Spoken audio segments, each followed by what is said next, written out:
The Killer is new film has just hit Peacock. This is the remake of John Woo's original 1989 film. And John Woo is remaking his own movie that just hit Peacock. This movie stars Natalie Emmanuel as Z, an assassin who is hired by the character Finn, played by Sam Worthington, who in a opening assassination attempt, she kills multiple people. There's one innocent person that is left there. That is Jen, played by Diana Silvers, and she goes blind. And even though Finn told Z to make sure everyone is killed, she leaves one person alive, which causes some tension between the assassin and the person who hired her. At the same time, someone also tracking down this case is the head French police officer of Say, who's played by Omar Sy. The film is 2 hours and 6 minutes long and is rated R. Welcome back to a brand new review here on Max Talks Movies. My name is Mac Denberg. We're talking about The Killer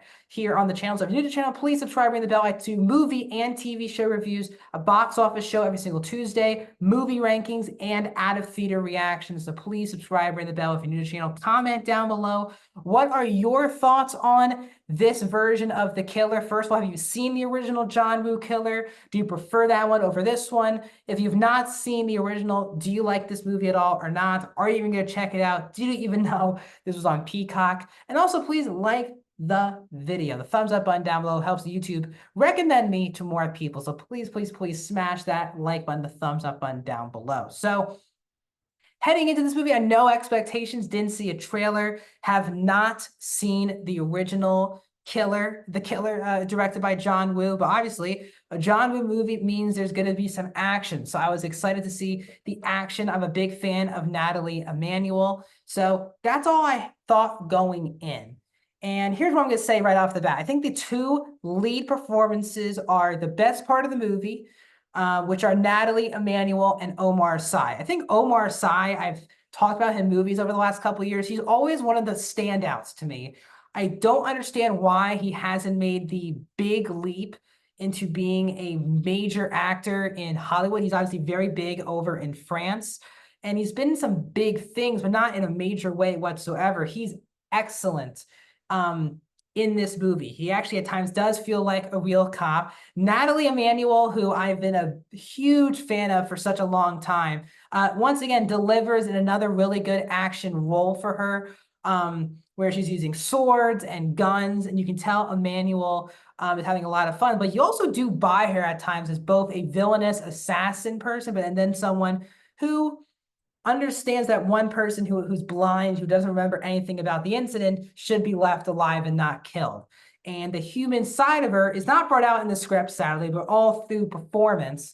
And Emmanuel is good. The two of them have really good chemistry, as Emmanuel's character in the movie is seen by the French police as kind of a legend, and Omar Sy's character is the one who doesn't believe in legends. And they're back and forth when they are together and working together or working against each other is the best part of the movie. Diana Silvers, who I really enjoy in other things as well, she's very solid in this film. Overall, the action scenes are very competent. There are no awful action scenes, but there's no like great, memorable action scene. And that's where I guess the negatives are. From a story level, this movie just wasn't really connecting with me. As I said, outside of the dynamic of Omar Sy and Natalie Emmanuel, they're not really together that much in the movie, either working or working against each other. They're kind of feels like they're in two separate movies for the first half of the movie. Like we get a scene of Natalie Emmanuel, then we cut back to Omar Sy. We kind of go back and forth.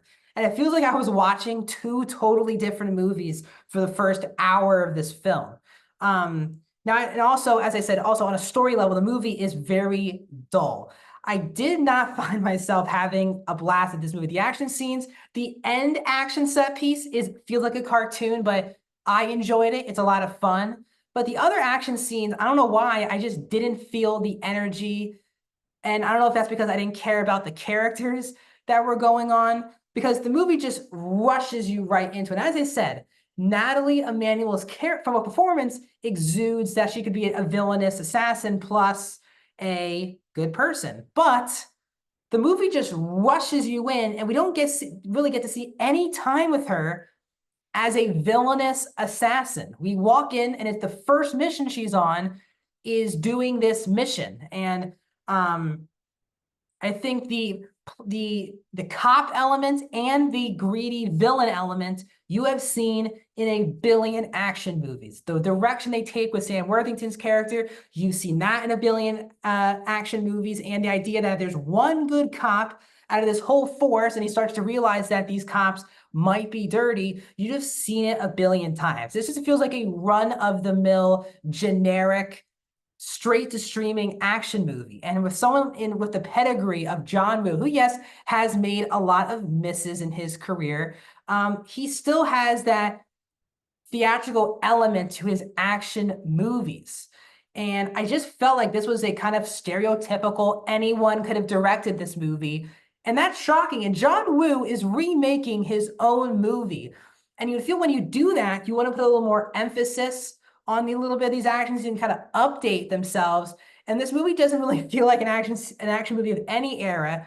It just feels like another average or thrown together competent action scenes. We have two very strong leads, but I said the movie just doesn't have a story. Another huge problem, sorry, is with Diana Silver's character. Other than being blind, she really has no character to her. And for the whole movie, she's just a damsel in distress, a MacGuffin that keeps going in different directions that all the characters need to find somehow. She just feels like a tool to the plot than an actual real person or character.